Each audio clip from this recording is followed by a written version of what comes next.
મહારાષ્ટ્રમાં ભારે વરસાદ. નમસ્કાર, સ્વાગત છે આપણું આરબી ન્યૂઝના ટોપ 10 સમાચારમાં. હું અશ્વિન રાઠોડ. મહારાષ્ટ્રમાં ભારે વરસાદના કારણે 10 લોકોના મોત અને અત્યાર સુધીમાં 11,800થી વધુ લોકોને સુરક્ષિત સ્થળે ખસેડાયા. પાકિસ્તાનના કબજાવાળા કાશ્મીરમાં બળવો ફાટી નીકળ્યો, જેના કારણે લોકડાઉનની જાહેરાત કરવામાં આવી. સ્થિતિ વધુ ખરાબ થતાં પ્રદર્શનકારીઓએ કહ્યું, 70 વર્ષથી અમે અમારા અધિકારીઓથી વંચિત છે. બાંગ્લાદેશમાં ફરી હિંસા ભડકી. આદિવાસી બહુલ વિસ્તારમાં ફરી હિંસા ભડકી. 3 લોકોના મોત, અનેક પોલીસ કર્મીઓ ઘાયલ. યુક્રેન પર રશિયાનો 12 કલાકનો સૌથી મોટો હુમલો, જેમાં 600 ડ્રોન મિસાઇલ દાગ્યા.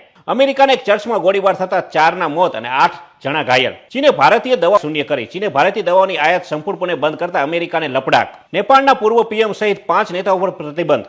નેપાળના પૂર્વ પીએમ કેપી શર્મા ઓલીનો પાસપોર્ટ રદ. ઓલી સહિતના 5 નેતાઓને કાઠમંડુ છોડવા પર પ્રતિબંધ. રિઝર્વ બેંક ઓફ ઇન્ડિયા આરબીઆઈના ડેપ્યુટી ગવર્નર તરીકે શિરીષ ચંદ્ર બોર્મુની નિમણૂક. અર્જેન્ટિનામાં ડ્રગ્સ તસ્કરો દ્વારા ક્રૂર હત્યા. અર્જેન્ટિનામાં ડ્રગ્સ તસ્કરો દ્વારા 3 મહિલાઓની ઇન્સ્ટાગ્રામમાં લાઈવ કરી ક્રૂર હત્યા કરવામાં આવી. ચીન દ્વારા વિશ્વનો સૌથી ઊંચો પુલ ખુલ્લો મુકાયો. 2 કલાકની મુસાફરી હવે માત્ર 2 જ મિનિટમાં. પુલ નદીના તળિયેથી 625 મીટરની ઊંચાઈ પર આવેલો છે અને 2890 મીટર લાંબો છે. પુલનો મુખ્ય વિસ્તાર 1420 મીટરનો છે. તો આ હતા નાટો 10 ન્યૂઝ અને હું હતો આપની સાથે અશ્વિન રાઠોડ.